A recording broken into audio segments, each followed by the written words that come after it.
सब देखने और सुनने वालों की खिदमत में मोहब्बत भरा सलाम। अब्दुल कयूम साहब हमारे साथ है। रशिया की तरफ से बड़े ही ख़तरनाक हालात नज़र आ रहे हैं और कल मैं कुछ इन्फॉर्मेशन चेक कर रहा था कि इंग्लैंड को बार बार रूस जो है वो धमकी दे रहा है और कोई पता नहीं किसी वक्त हमला भी कर दे। अब्दुल कयूम साहब हमारे साथ है। पाकिस्तान के हालात पे बातचीत करेंगे, लिबनान पे भी क्या चल रहा है। सर, ये रशिया कुछ इस तरह का कर सकता है? उसने तो बड़े खतरनाक इस वक्त बयानात जारी किए हैं। सही बात है मुबारक साहब। ये दुनिया के हालात बड़े यानी एक गलत सिमत पे जा रहे हैं। रशिया बार बार जो इनको धमकी देता जा रहा है कि मैं एटमी हमला करूंगा, जवाबी हमला करूंगा, तो लाजमी बात है वो कोई छोटा मोटा मुल्क नहीं है। उसको पता होगा कि क्या हो रहा है, दुनिया में क्या हो रहा है, उसके मुल्क के खिलाफ क्या हो रहा है और कौन ये बंदा जो है, कौन ममालिक जो है ये दुनिया में तीसरी बड़ी जंग शुरू कराने के लिए ये सब कुछ कर रहे हैं।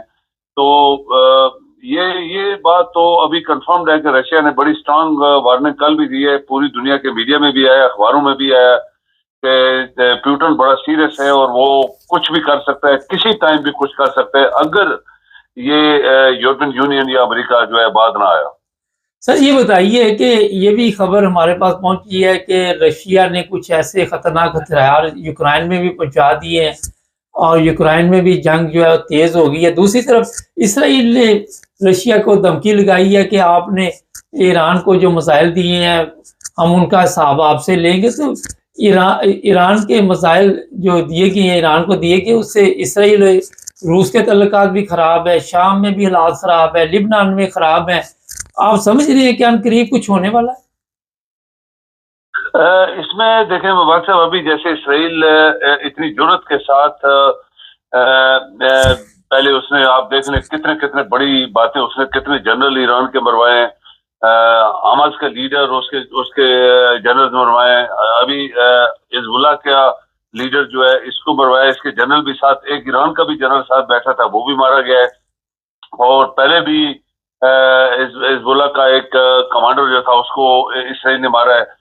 शाम वाले खामोश बैठे हैं, इधर देखें उर्दन वाले चुप करके उनको सांप सूंघा हुआ है, मिस्र वाले खामोश बैठे हुए हैं। ये जो कुछ इसराइल करता जा रहा है ये बड़ा खतरनाक होगा, क्योंकि अभी उसकी इतनी यानी उसके अंदर जरूरत आ गई है कि वो किसी को भी कहीं जाके भी मरवा सकता है। तो अभी जैसे कल की खबर है कि ईरान का जो लीडर है, ये मजहबी लीडर, इसको उन्होंने किसी सेफ जगह में अभी ट्रांसफर कर दिया है। तो इससे साफ जाहिर है कि उनको खतरा होगा शायद अभी हमारे ऊपर भी हमला। तो ईरान की ये बढ़के शर्तें जो हम सुन रहे थे, ये कर देंगे, वो कर देंगे, हम ऐसा कर देंगे, वैसा कर देंगे, ये हमास के लीडर का उनके घर के अंदर, मुल्क के अंदर कत्ल करवाना या मरवाना या जो भी हुआ था वहां पे, इसके बाद ईरान चुप हो गया। इसके बाद अभी देखिए कि रशिया ने बहुत असरा दिया है, कोई शक नहीं है, ये मीडियाज में आया है। रशियन के डिफेंस मिनिस्टर, उनके बड़े बड़े एडवाइजर्स वहां गए हुए हैं। लग ये रहा है कि जैसे उनको वो ट्रेनिंग वहां पे दे रहे हैं, चूंकि रशिया का रशियन जबान में होता है सब कुछ, तो ईरानियों के साथ इनका इंटरेक्शन जो है वो या तो ईरानी जो है वो फारसी बोलते हैं, वो रशियन बोलते हैं, तो ये मेरे ख्याल में वो टाइम लगा रहे हैं कि हर चीज उनको सिखा दी जाए, किस तरह मिसाइल फायर करना है, और जहाज भी उनको दिए हैं उन्होंने, ये फाइटर जेट्स भी। तो ये इसराइल अगर एक छोटा सा मुल्क, मुबारक सोचने की बात है। हाँ जी। अरे दुनिया को धमकियां मारता जा रहा है, तो कोई तो बात है ना रात इसके पीछे। इसके पीछे अमेरिका है और नेटो है, तो तभी वो इतनी बातें कर रहा है। लेकिन ये खतरनाक दुनिया के लिए होने वाला है कि अगर इसराइल ने फिर कहीं अभी जुर्रत की किसी और को मरवाने के लिए या किसी और मुल्क पे अटैक करने के लिए, जो वो जरूर करेगा। और आप देखें ना अभी ये जो हिजबुल्लाह के लीडर को मारा है, तो उसने वो ऐसा बम गिराया है जो कि बंकर इतना जमीन, वो कहते हैं कितने 100 फुट नीचे था, उसके ऊपर उसने फाड़ दिया। तो ये सारे लोग वहां बैठे हुए थे। तो फिर इतना बड़ा बम किसने दिया? असला इतने अरसे से जंग हो रही है, तो इसराइल को ऐसा कौन दे रहा है? साफ जाहिर है, अगर कोई नहीं भी बोलेगा तब भी पता है लोगों को कौन मालूम उसको सपोर्ट कर रहे हैं। तो ये तीसरी बड़ी जंग के लिए पुतिन ने, आज मैं एक न्यूज पे पढ़ रहा था, तो उसने बोला कि थर्ड वर्ल्ड वॉर بالکل نزدیک ہو چکی ہے، چونکہ نیٹو یعنی کچھ ممالک جو ہیں وہ بعد نہیں آ رہے، اور شاید پھر یہ ایسا نہ ہو کہ میں ایٹمی حملہ کر دوں۔ سر بار بار انگلینڈ کا نام لیا جا رہا ہے، اس میں آپ سمجھتے ہیں کہ یورپ ہی نشانہ بنے گا، دوسرے ملک بچ جائیں گے؟ ابھی دیکھیں مبارک صاحب، جو آدمی ٹارگٹ میں ہوتا ہے، ٹارگٹ میں وہی لوگ ہوتے ہیں۔ اگر رشیا سمجھتا ہے کہ میرے خلاف کون سازش کر رہا ہے، کون اسلحہ سپلائی کر رہا ہے، کون میرا دشمن ہے، کون ہماری آزادی کو ختم کرنا چاہتا ہے، کون ہمارے اوپر اٹیک کروانا چاہتا ہے، کون یہ سب کچھ کر رہا ہے، تو رشیا کو پتا ہوگا۔ رشیا بھی چھوٹا ملک نہیں ہے، تو وہ تو اس نے تو ٹارگٹ پہ رکھا ہوگا کہ کون لوگ جو ہیں وہ میرے سب سے بڑے دشمن ہیں۔ ابھی یورپین یونین میں آپ دیکھیں تو اس میں 2-3 ملک ہی ہیں زیادہ جو یوکرین کی مدد کر رہے ہیں، اور یو ایس اے ادھر بیٹھا ہوا ہے۔ نیچرلی یو ایس اے ان کا لیڈر ہے، تو یہ پیوٹن نے 3-4 ملکوں کو جو دھمکیاں دی ہوئی ہیں، آپ کو بھی پتا ہے، ساری دنیا کو پتا ہے، تو اس نے نمبر 1 یوکے کو رکھا ہوا ہے، جرمنی کو رکھا ہوا ہے، پولینڈ کو رکھا ہوا ہے، فرانس کا بھی نام اس نے لیا ہوا ہے۔ لیکن اگر فرانس والے ہٹ گئے تو پھر شاید یہ 2-3 ملک تو، چونکہ جرمنی اور پولینڈ میں ساری فوجیں گٹھی ہوتی ہیں، یہاں سے اثر جاتا ہے آگے یوکرین کی طرف، اور پیچھے سے سارے لوگ دیتے ہیں، تو میرے خیال میں یہ بڑا خطرناک ہو جائے گا۔ مبارک صاحب، یہ لوگ سمجھ نہیں رہے، شاید یہ امن قائم نہیں رکھنا چاہتے، دنیا کو پرسکون رکھنا نہیں چاہتے۔ میرے خیال میں رشیا، پیوٹن جو ہے وہ ابھی اینڈ کے اوپر اس نے ایک ٹارگٹ رکھ لیا ہے کہ میں نے کیا کرنا ہے۔ سر تھوڑا سا پاکستان کے حالات پہ بات چیت کرتے ہیں، وہاں پہ بڑے خوفناک حالات ہیں، پولیس ہے وہ بچوں کے اوپر، خواتین کے اوپر فائرنگ بھی کر رہی ہے، تشدد بھی کر رہی ہے، تو اس سے کیا میسج آ رہا ہے؟ دوسری طرف آپ نے دیکھا آسٹریلیا ہے، کینیڈا ہے، وہاں پہ باقاعدہ طور پر ان جرنیلوں کے خلاف یہ بات چیت ہو رہی ہے کہ ان کو اپنے ممالک میں نہیں آنے دیں گے، ہم ان کو ویزا نہیں جاری کریں گے، یہ یہاں پہ جائیداد نہیں لیں گے، تو ان کو کیوں نہیں سمجھ آ رہی؟ مواد صاحب کہتے ہیں کہ جب انسان کی یا عزت یا اس کی انٹیگریٹی یا اس کی جو ہوتی ہے ایگزسٹنس ختم ہونے والی ہوتی ہے، تو کیا کیا حالات پیدا ہوتے ہیں یا پیدا کیے جاتے ہیں۔ پاکستان کے خلاف 75 سال سے حالات پیدا کیے گئے ہیں کہ پاکستان کے اندر حکومتیں جو آئی ہیں وہ کرپٹ تھیں، بددیانت تھیں، حرام خور تھیں، لوگوں کی نمائندگی نہیں کر رہی تھی، لوگوں کے الیکٹڈ لوگوں کو آنے نہیں دیا گیا، قابل لوگوں کو آنے نہیں دیا گیا، مذہب میں تفریق کرایا گیا جان بوجھ کے، تاکہ کوئی قابل لوگ جو ہے پاکستان کے اوپر آ کے حکومت نہ کر سکیں اور اس ملک کو چلا نہ سکیں۔ یہ ایک سازش کے تحت سب کچھ ہوا ہے، اور ابھی بھی ایک سازش ہے۔ یہ مذہب، وہ مذہب، فلاں کافر، یہ کافر، یہ ایک سازش ہے جس سے اس ملک کو ختم کرنے کے لیے طریقے ڈھونڈے جا رہے ہیں، اور یہ بھی طریقہ انہوں نے سوچا ہے کہ مذہب کا نام لے کر یہ آسان طریقہ ہے، ایک دوسرے کو مروانا، کٹوانا، اور پھر اوپر جو حرام خور لوگ ہیں، جو بددیانت ہیں، جو مافیاز ہیں، جو فاسسٹ ہیں، جو جعلی لوگ ہیں، حکومت ہے، وہ ابھی ہو جائے گی، پھر وہ چلتی جائے گی۔ پاکستان نہایت خطرناک موڑ پہ ہے مبارک صاحب۔ یہ تو آپ کو پتا ہے کہ مسلمانوں میں غداروں کی کبھی بھی کمی نہیں رہی۔ مسلمان کے اندر اتنے غدار لوگ ہیں، جیسے لبنان میں آپ دیکھ لیں، آپ حمص میں دیکھ لیں، آپ ایران میں دیکھ لیں، اور ملکوں میں دیکھ لیں، غداروں نے یہ سب لوگوں کو مروایا ہے، اور غدار ہی ابھی مروا رہے ہیں۔ یعنی وہ اپنے آپ کو مسلمان کہتے ہیں تو لیکن اندر سے غدار ہیں، تو مسلمان غدار آدمی کو مسلمان نہیں ہو سکتا، منافق ہیں، پتہ نہیں کیا کیا ہیں۔ یہ لوگ ابھی پاکستان میں حاوی ہو گئے۔ یہ جو 2-2.5 سال سے اس ملک میں ہوا ہے، کس طرح پاکستان کے عوامی ایک پارٹی کو ہٹا دیا گیا، اور جعلی لوگ جو ہیں وہ اکٹھے کیے گئے اور حکومت میں ڈالا گیا، تم کرو تم کرو تم کرو، تو ہوا تو کچھ بھی نہیں ہے۔ ابھی جرنیلوں کی کیا انٹرسٹ ہے؟ جیسے آپ نے بھی پڑھا، پوری دنیا کے میڈیا میں آیا، اور پارلیمنٹ آپ دیکھیں کینیڈا کے پارلیمنٹ میں لوگ بولے ہیں، وہاں پہ قراردادیں پیش ہوئی ہیں، یہ پاکستان کے جنرل کرپٹ ہیں، ان کو اس ملک میں نہ آنے دیا جائے۔ کتنی بڑی بدنامی ہے، بےزتی ہے، لیکن ایک نشہ ہوتا ہے نا دولت کا، ایک نشہ ہے پاکستان میں، جس کے پاس زیادہ دولت ہے وہ کسی کی پرواہ نہیں کر رہا۔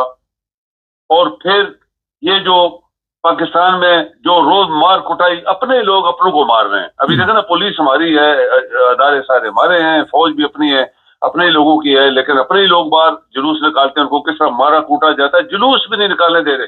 یعنی किसी जगह जलसा भी नहीं करने दे रहे। तो मुबारक साहब इसका रिजल्ट तो कोई निकलेगा ना। फिर अभी जजेस सुप्रीम कोर्ट में लड़ रहे हैं। ये दुनिया में आपको कोई मिसाल एक भी नहीं मिलेगी कि सुप्रीम कोर्ट के अंदर जजेस एक दूसरे के साथ रहे, एक राइट साइड पे एक बाई साइड पे। वो जो गद्दार हैं, जैसे मुसलमानों के अंदर गद्दार हैं तो मरवा रहे हैं मुसलमानों को, इसी तरह सुप्रीम कोर्ट के अंदर भी तो गद्दार आ गए हैं। और ये गद्दार कौन है? इन्हीं जैली लोगों के नुमाइंदे। ये जो फासिस्ट हरामखोर लोग हैं, इनके अपने बंदे सुप्रीम कोर्ट के अंदर हैं, क्योंकि इन्होंने भर्ती किए हुए थे। इसीलिए कि हमारा केस आएगा ये बरी कर देंगे। ये लोरिये, जरदारी और ये सब हरामखोर लोग जो हैं, इनके बंदे हैं जो ये मौजूदा चीफ जस्टिस के साथ मिले। और दूसरी तरफ वो लोग हैं जिनका जो अपने आप को समझते हैं कि हम बिल्कुल आइन के तहत हम काम करना चाहते हैं और करेंगे। तो इसका रिजल्ट बहुत खतरनाक है मुबारक साहब। अगर इसको हल न किया गया तो आप देखें कि फ्रंटियर में जो कुछ पख्तूनख्वा जिसका नाम रखा है इन्होंने, ये वहां पे जो कुछ हो रहा है, वो लोग सब बागी लोग हैं। अब बलूचिस्तान में देखे बागी हैं वो लोग, वहां जंग कर रहे हैं फौज के खिलाफ। रोज मारते जा रहे हैं फौजियों को, रोज मारते जा रहे हैं। तो ये खतरनाक है ना। पठान अगर आकर गए और वो उन्होंने बोला निकलो हमारे इस सूबे से, हम आजाद कराना चाहते हैं, जैसे ही पाकिस्तान हो गया था, तो ये तो मुल्क को तोड़ने के लिए साजिशें हो रही हैं। और ये कौन करवा रहा है? ये लोरिये करवा रहे हैं। ये लोरिये इतने खतरनाक लोग हैं कि मुशर्रफ ने गद्दारी की थी, अगर इनको फांसी दे दी जाती तो यकीन करें 50% पाकिस्तान के हालात ठीक होते आज। और इसी तरह जरदारी जो दुनिया का बड़ा माफिया है, वो पाकिस्तान का सदर है, सारी सिक्योरिटी उसके पास है।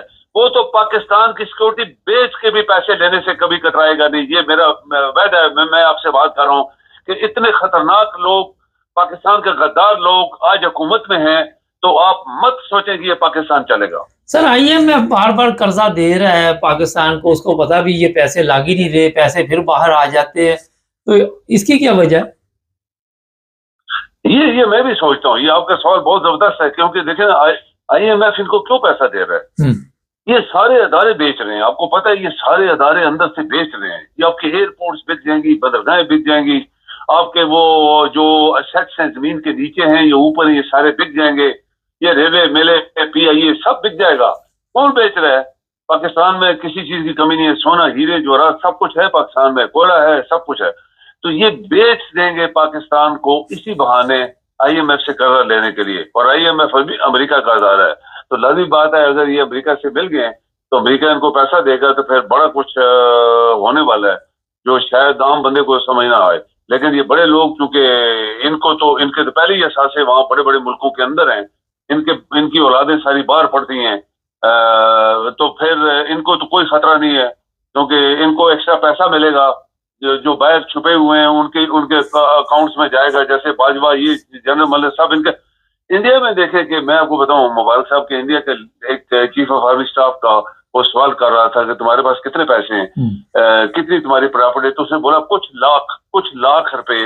उसने जवाब दिया कि सारी जिंदगी हम लोग थोड़ा करते रहे। कहते 40 साल मेरी सर्विस हो गई, मेरे पास कुछ लाख रुपए हैं। मुबारक साहब ये सोचने की बात है, पाकिस्तान में $बिलियन हैं जनरल के पास, कहाँ से आए?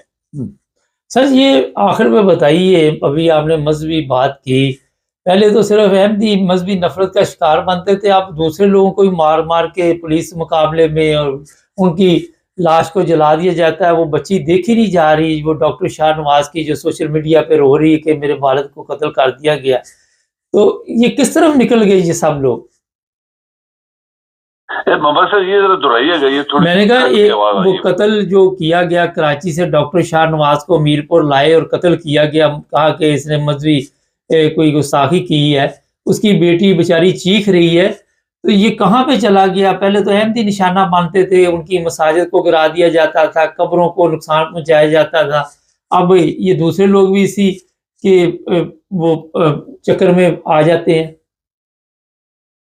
अभी देखिए मुबारक साहब, आइन की बात है ना, हम लोग ये जितनी बातें पाकिस्तान में आज हो रही हैं, मजहब को तकसीम करवाना, एक दूसरे लोगों को मरवाना, छोटी छोटी बातों के ऊपर लोगों के घरों को लूट लेना, लोगों के इसमें लूट लेना, बच्चों को उठा लेना, ये सब आपके आइन के यानी फेल होने की निशानी है।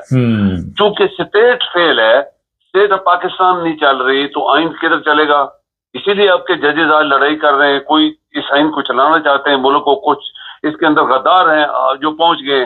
اور یہ سب پوری عدالتوں کے اندر غدار بیٹھے ہوئے ہیں. جیسے ابھی دیکھیں نا, جب پی ٹی آئی کا کیس آتا ہے تو کس طرح غدار کھڑے ہو جاتے ہیں, پھر یہ غلط ہے وہ غلط ہے, ہم یہ کر دیں گے وہ کر دیں گے. ایک چیف جسٹس کو ایکسٹینشن دینے کے لیے کیا کیا اس ملک میں فراڈ کیے گئے اور کیا کیا غداریاں کی گئیں, اور ابھی تک وہ نئے چیف جسٹس کا وہ نوٹس نہیں نکال رہے, جبکہ کچھ دن رہ گئے, ابھی مہینہ رہ گیا. تو یہ سب کچھ کون کروا رہا ہے؟ یہ سب کچھ جو قتل و غارت یہ وہ, یہ سب آپ کے آئین کو ختم یا نہ ماننا اور ججز کو خریدنا اور ججز کے اندر تفرقہ ڈالنا, اور عوام کو تو پتہ ہی نہیں لگ رہا عوام کیا کر رہی ہے. اور سب سے افسوس کی بات ہے کہ آپ کا بڑا ادارہ آرمی کا جنرل جو ہے وہ اوپر بیٹھا ہے, وہ ان کے ساتھ مل گیا ہے. تو پاکستان ایک خطرناک موڑ پہ ہے. مبارک صاحب آپ کو پتہ نہیں, ابھی یہ قانونی پیسہ جیسا ادھار ہے نا, آپ جب ادھار دیتے ہیں ادھار ادھار ادھار ادھار ادھار, ایک دن آپ خرید لیتے ہیں, اس کو کہتے ہیں سب کچھ واپس کرو مجھے, یہ تمہارا گھر, یہ تمہاری زمینیں, یہ سب میری ہے, بھی تم نے پیسہ لیا ہوا ہے واپس نہیں کیا. یہ سب ادھار دینے کا چکر ہے کہ پاکستان ایک دن آپ یقین کریں سب کسی کے قبضے میں جائے گا. بہت شکریہ سر آپ. جی مہربانی. ناظرین, تیسری جنگ, ایک چیز میں بتا دوں, بے شمار فلسطینیوں کی ویڈیو اس وقت سوشل میڈیا پہ چل رہی. ان کے پاس کھانے کا کچھ نہیں, ان کے پاس پہننے کے لیے کچھ نہیں. ہزاروں لوگ جو ہیں زندگی کی بازی ہار چکے ہیں, اور جب بھی آپ خاموش رہتے ہیں, جب بھی آپ ناانصافی کرتے ہیں, عدل نہیں کرتے, تو پھر ایک وقت آتا ہے کہ اللہ تعالیٰ ظاہر ہے آپ کے اوپر بھی عذاب بھیج سکتا ہے. آج جو تیسری جنگ ہے یہ سر پہ کھڑی ہوئی ہے, اور پتہ نہیں کل کو جو فلسطین کے حالات آپ دیکھ رہے ہیں پوری دنیا میں, اس طرح کے کئی جگہ پہ آپ کو حالات دیکھنے کو ملے. اور یہ اسی خاموشی کی وجہ سے ہوتا ہے جب زیادتی اور ظلم ہو رہا ہوتا ہے, اور اس کے باوجود ظالم کا ساتھ دیا جاتا ہے, پھر اللہ تعالیٰ ظاہر ہے کوئی نہ کوئی عذاب ضرور بھیجتا ہے. ہمارے چینل کو سبسکرائب کریں, جڑے رہیں ہمارے ساتھ.